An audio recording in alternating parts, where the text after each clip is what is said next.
Aberdeen, a small town nestled in New South Wales, Australia, wasn't the type of place you'd expect to birth a monster.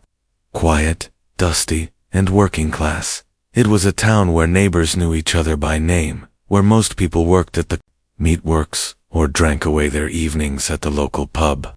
But even in a place like this, evil can grow slowly, silently, behind the facade of a normal home. Katherine Mary Knight was born on October 24, 1955.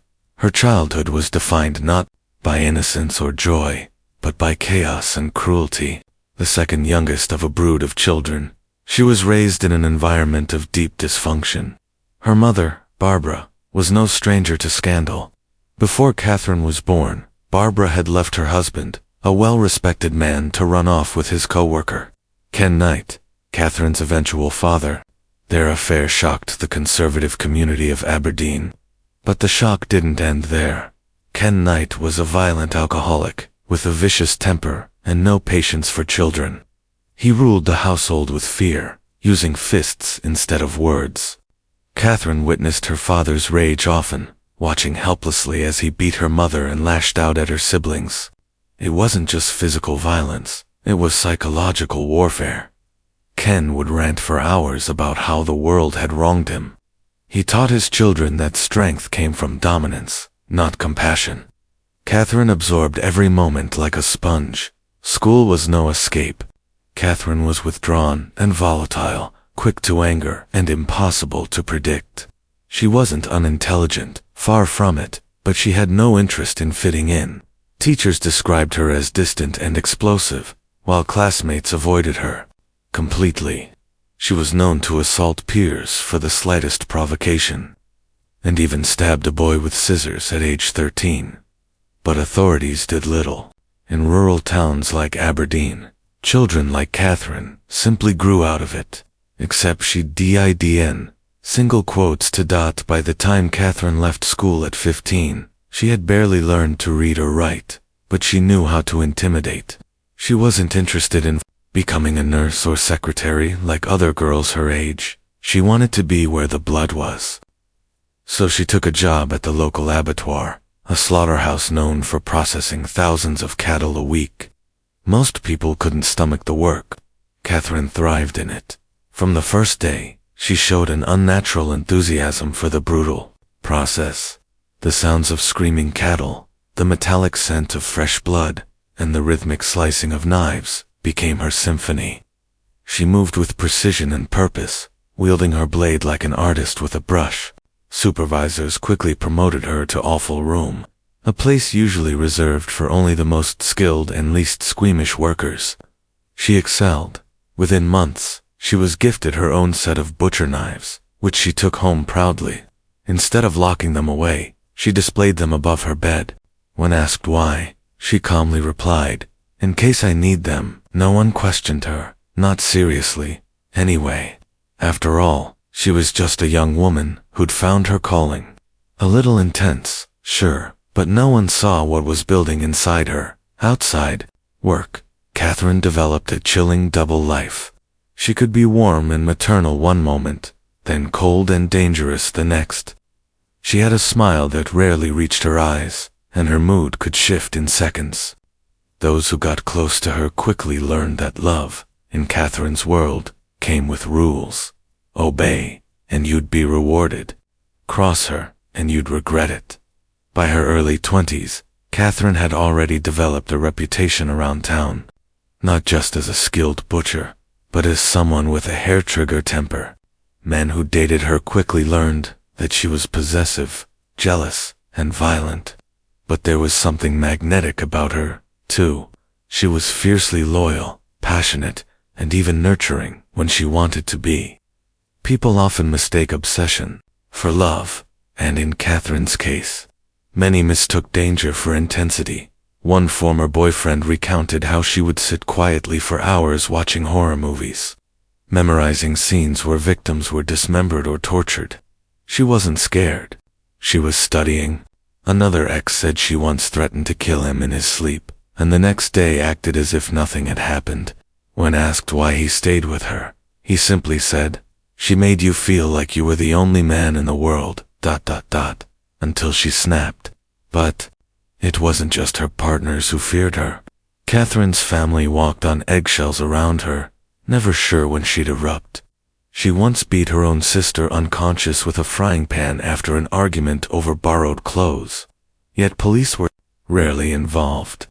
In small towns, domestic disputes were considered private matters, and Katherine knew how to play the victim when she needed to.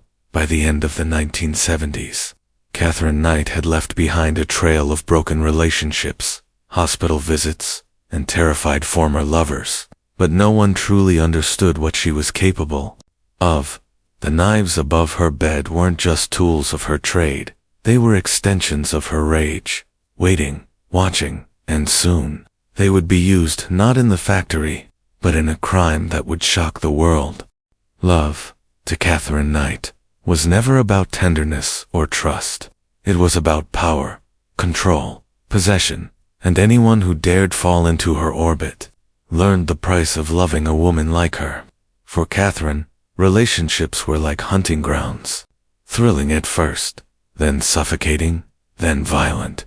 No man left untouched. Some wouldn't leave at all. Her first real relationship began in her early 20s, when she met David Kellett, a fellow worker in the meat industry. David was a heavy drinker and a bit of a drifter. He'd suffered trauma of his own, the loss of a friend in a train accident, followed by the death of his best mate and another tragedy. But Katherine saw something in him, something broken, and she loved broken things because she could mold them. They married in 1974, and what should have been the beginning of a happy union turned violent almost immediately. On their wedding night, while most couples enjoy intimacy and celebration, Katherine tried to strangle David. The reason? He fell asleep before they had sex for the 4th time. Katherine saw it as rejection, a personal insult. She didn't scream or cry. She simply waited until he was asleep and then wrapped her hands around his throat. David survived, coughing and gasping, terrified by what he'd married. Friends and family urged him to leave, but he stayed. Like many of Katherine's future partners, he was caught in a toxic web, manipulated, threatened, and somehow convinced that things would get better, but they never did. Katherine's temper only grew more unpredictable. She would smash furniture during arguments, stab the walls with kitchen knives during silent spells, and threaten suicide anytime David talked of leaving. She even told him once, flatly and without emotion, that she would cut his balls off and feed them to the dog if he ever cheated. Katherine gave birth to their first daughter in 1976. Motherhood did little to soften her. In fact, it seemed to heighten her mood swings.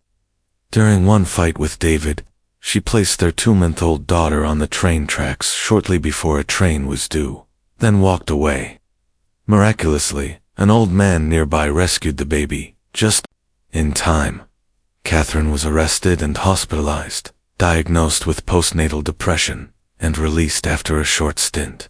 But the signs were there. She was escalating, and no one stopped her. After separating from David, she entered a series of increasingly destructive relationships. Each followed the same pattern: seduction, obsession, violence. One boyfriend, David Saunders, moved in with her and quickly regretted it.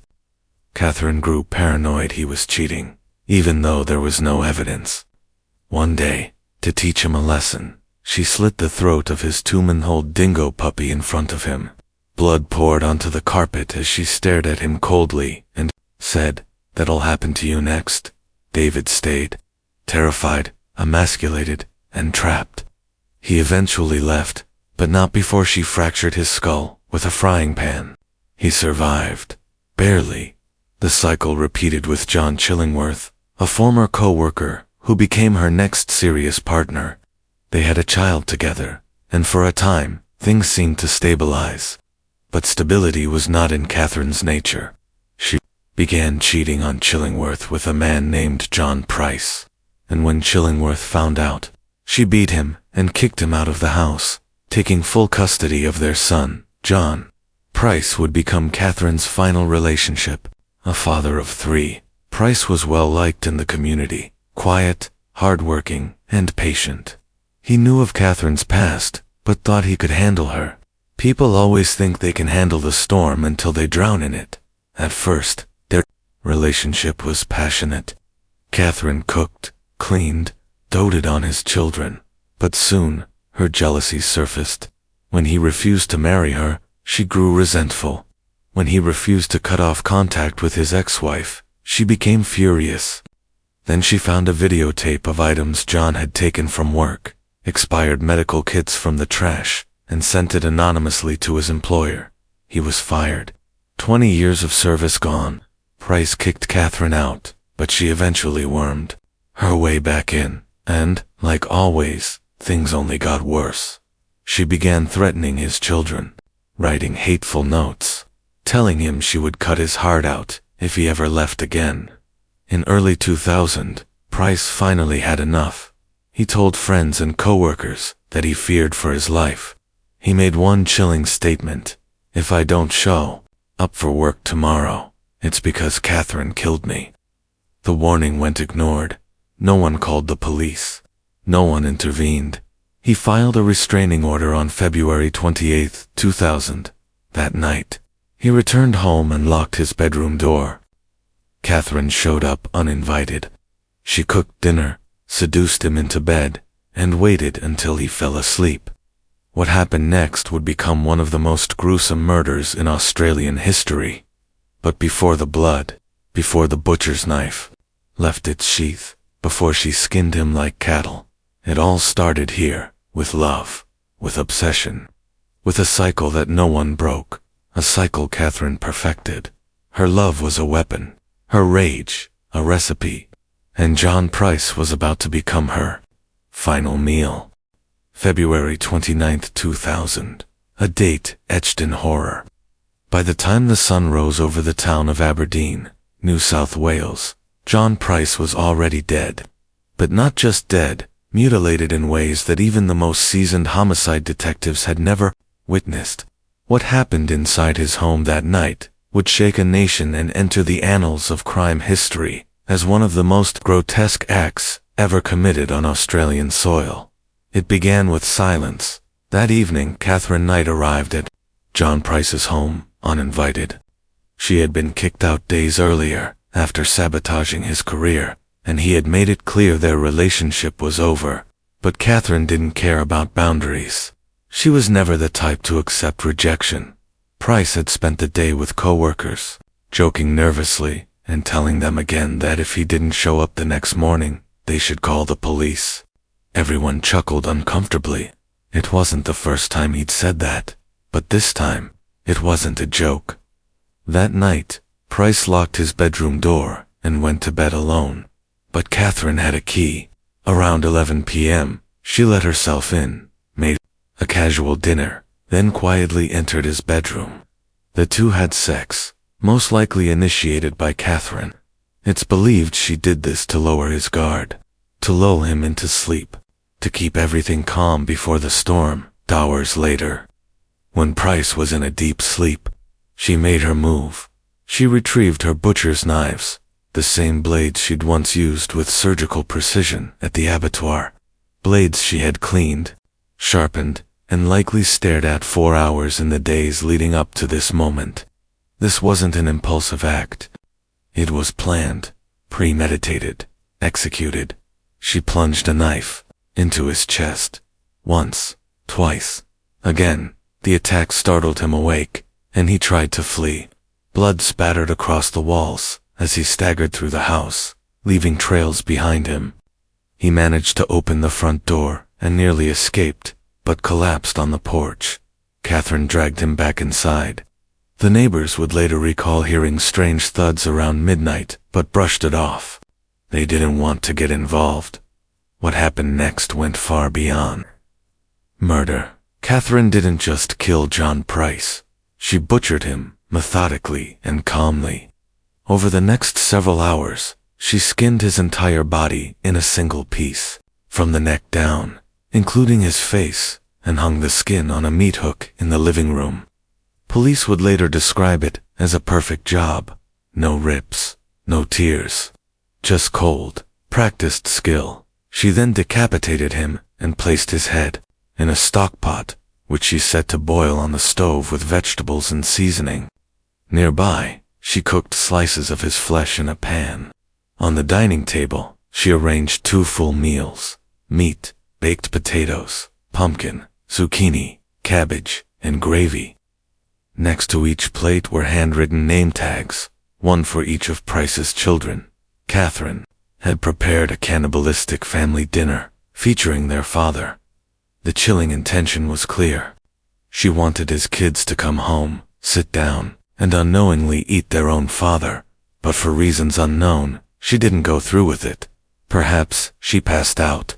Perhaps the rage had spent itself, or perhaps she had second thoughts. Either way, she left the table untouched and retreated to the bedroom, where she took several sleeping pills and lay next to the butchered remains of the man she once claimed to love. The next morning, John Price's coworkers grew concerned when he didn't show up for his shift. Remembering his ominous warning, they called the police at 8 a.m.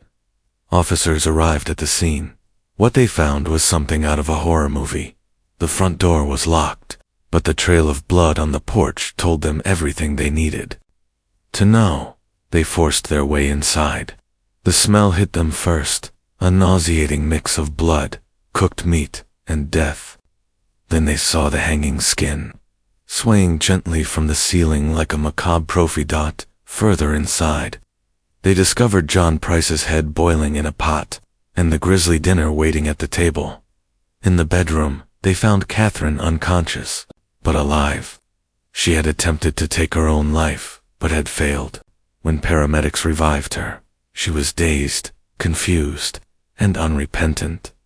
The crime scene was so disturbing that several seasoned officers requested psychological counseling afterward. One officer quit the force entirely, unable to cope with the nightmares that followed. News of the murder spread like wildfire. The Australian media dubbed Katherine the cannibal killer, while tabloid headlines screamed about the woman who cooked her lover for dinner. But this was no urban legend. It was real. Every detail verified. Every horror witnessed at. When questioned by police, Katherine claimed to remember nothing. She wept at times, but her tears felt rehearsed. Psychiatrists examined her and found her to be sane, deeply disturbed, but not mentally ill in the legal sense. She had known what she was doing. She had made a choice. What haunted investigators most wasn't just the violence, it was the calmness of it all, the precision, the timing, the symbolism of the table setting. It wasn't a frenzied attack. It was a statement, a ritual. She had turned a man into a meal. By the time Katherine Knight was arrested, her name had become synonymous with terror, not just in Aberdeen, but across all of Australia. The details of the murder were so grotesque, so far beyond the bounds of human comprehension, that many people assumed the news coverage had to be exaggerated. It wasn't. If anything, the full truth was even more horrifying than the headlines. Katherine Knight was charged with the murder of John Price within 24 hours of her arrest. As she sat in custody, Australia was gripped by a media frenzy. Photos of the red brick home, the police tape, and a somber-faced forensics team made the front page of every major newspaper. The more the public learned, the harder it became to process. A woman, not a man, had committed one of the most gruesome murders in the country's history. The brutality alone was shocking, but what truly disturbed people was the planning, the intent, and the ritualistic nature of her crime. Katherine initially pleaded not guilty. Her legal team prepared an insanity defense, arguing that she had suffered a mental break and couldn't be held responsible for her actions. They referenced her traumatic upbringing, her long-standing mental health issues, and her history of erratic behavior. She was diagnosed with borderline personality disorder, and doctors noted her deep-seated issues with abandonment and rage. But that wasn't enough for the courts to consider her legally insane. She had to be incapable of understanding right from wrong, and psychiatrists agreed. She knew exactly what she was doing. During the pre-trial hearings, the prosecution began laying out their case. They revealed that Katherine had planned the murder for several days, had written a note accusing Price of abusing her children, a claim that had no evidence, and had arranged the crime scene to punish him beyond death. The meals she prepared, the placement of his body parts, and the presence of the name tags for his children were not the acts of a woman in a psychotic episode. They were deliberate, personal, spiteful. The prosecution emphasized one chilling fact: she hadn't snapped. She had prepared. The trial began in October 2001 at the Supreme Court in New South Wales. Security was tight. Media presence was overwhelming. For the first time, the public would hear the unfiltered truth about what happened inside John Price's home, and the testimony shook even the most seasoned courtroom observers. A parade of witnesses took the stand. First, the forensic pathologists described the condition of Price's body in graphic detail. The court heard how he was stabbed at least 37 times, how his body was fully skinned in one continuous piece, and how the surgical precision resembled that of a butcher trained in anatomy and dissection. They described how his head was boiled in a pot with vegetables, as if she intended to consume him or serve him to others. Then came the police, officers visibly shaken even months after the murder. One detective said he had never seen anything like it in his entire career, and that the crime scene would haunt him forever. When they showed crime scene photographs to the court, several jurors wept, and one requested to be excused from further viewing. Another reportedly fainted after seeing the image of John Price's skin hanging from the ceiling, with his face intact like a discarded mask. The defense tried desperately to counter. They presented Katherine's psychological history, her abuse as a child, her history of mental instability. They showed her long trail of failed relationships and her frequent hospitalizations. But it didn't matter. Not to the jury, not to the judge. There was too much evidence, too much intentionality, too much cruelty. Then, in a stunning moment, just days into the trial, Katherine Knight changed her plea to guilty. The courtroom fell silent. There was no explanation, no statement, no apology. Some believed it was a strategic move, an attempt to avoid a longer trial that would expose her even more. Others believed she was simply unable to face the mountain of evidence against her. Whatever the reason, the plea meant one thing: there would be no trial. There would be no cross-examination, no testimony from the children, no moment of redemption. Only sentencing remained. On November 8, 2001, the judge handed down the harshest sentence available under Australian law. Katherine Knight was sentenced to life imprisonment without the possibility of parole, the first woman in Australian history to receive such a sentence. The judge's words were damning. "You committed acts of unspeakable cruelty and horror. Your betrayal was profound, your actions calculated. There is no prospect of rehabilitation. You must never be released." She was immediately transferred to Silverwater Women's Correctional Centre, a maximum security prison in Sydney.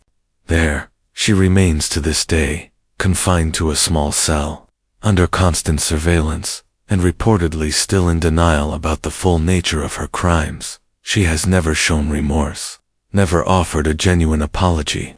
She continues to insist she remembers nothing from that night, a claim that no one, not even her own lawyers, fully believed. The trial of Katherine Knight left scars across Australia's collective consciousness. It shattered the stereotype of the male predator. It challenged the idea that women are less capable of brutality. And it forced the nation to confront a horrifying truth: evil knows no gender. The story of Katherine Knight is not just about a brutal crime. It's a journey into the darkest parts of the human psyche. A reminder that evil doesn't always wear a mask. Sometimes it cooks dinner, sometimes it smiles, and sometimes it comes in the form of someone who was supposed to love you, In the quiet corridors of Silverwater Women's Correctional Center, Katherine Knight now lives out her days. She has no contact with the outside world, no parole hearings, no appeals. Just time, an eternity to think, if she even chooses to. Her cell is cold and bare, stripped of comfort, stripped of knives, stripped of control. The one thing she spent her life chasing. Other inmates steer clear of her, not out of respect, out of fear. They've heard the stories. Some say she talks to herself at night. Others say she stares at the walls, unmoving, for hours. A few claim she's delusional, that she still believes John Price is alive, and that all of this is a terrible mistake. But one thing is certain, Katherine Knight has never taken responsibility. Not publicly, not in court, not once. She blames memory lapses, blackouts, psychological confusion. But the evidence says otherwise. The planning, the cooking, the table setting, none of it supports the idea of a woman who snapped. This wasn't a breakdown. It was a message, a final, calculated act of punishment. And that's what still haunts those who were close to John Price, his children. Once targeted by Katherine's twisted dinner plan, now live in a world shaped by trauma. They never came home that morning. They never saw the table. They never took a bite. But the knowledge that their names were there, written in her hand, on placemats beside portions of their father's cooked flesh, is a scar they carry forever. They don't give interviews. They don't speak to the press. They've tried to disappear from the public eye, because their pain isn't entertainment. It's real. Price's friends and co-workers also live with the guilt of hindsight. They remember his warnings, his final jokes, if I don't show up. She killed me, and how they laughed nervously, brushed it off. No one believed it would actually happen. Not really. Katherine had always been violent, but murder, cannibalism, who could have imagined? But maybe that's the lesson. Too often, people ignore red flags, especially when the abuser is a woman. Society has a hard time accepting that a woman can be as violent, as dangerous, as evil as a man. And that blind spot is where Katherine thrived. She knew how to appear vulnerable when needed, how to manipulate pity, how to use her past as a shield for her actions. But in the end, Katherine Knight wasn't a victim. She was a predator. And John Price paid the price for trusting her. In the years since the murder, her case has become a dark chapter in Australia's criminal history. Books have been written, documentaries produced. Her mugshot pale, expressionless, hair swept, back like a homemaker from the 1950s, has become a symbol of quiet, domestic evil. She didn't look like a killer, but she was. Her story is often compared to that of serial killers and cannibals, but Katherine only killed once. And that's what makes it so chilling. Because in that one act, she unleashed more horror than most serial killers do in a lifetime. It wasn't about numbers. It was about intent. And in that respect, she may be one of the most dangerous individuals Australia has ever produced. Still, some people continue to ask, why? Why would she go so far? The truth may never be known. Some say it was revenge. Others say it was about control. Others still believe she wanted to erase John, to destroy him so completely that not even his children would have him. That's what the dinner table meant. It wasn't about feeding them their father. It was about showing them that she had the final word. But that's not the ending she got, because Katherine Knight didn't break the system. She didn't win. She's not out there. She's not free. She is locked away, alone with her legacy. She didn't destroy John Price's memory. She immortalized it. His name is now remembered not as the victim of a domestic spat, but as the man who paid with his life to expose one of the darkest corners of human behavior. His murder forced Australia to confront the realities of domestic violence, psychological manipulation, and the myth that monsters can't wear makeup. Katherine Knight has no gravestone, no shrine, no following. But John Price does. Friends still gather each year, on the anniversary of his death. His children have grown, living quiet lives forever changed, but surviving. His coworkers still remember the jokes, the warmth, the way he tried to protect everyone, even when he couldn't protect himself. In the end, Man-Eater isn't just a documentary title, it's a warning, a reminder that evil doesn't always come how we expect. It can cook, it can clean, it can look you in the eyes and tell you it loves you, and then, it can pick up a knife. Evil has many faces. This was one of them.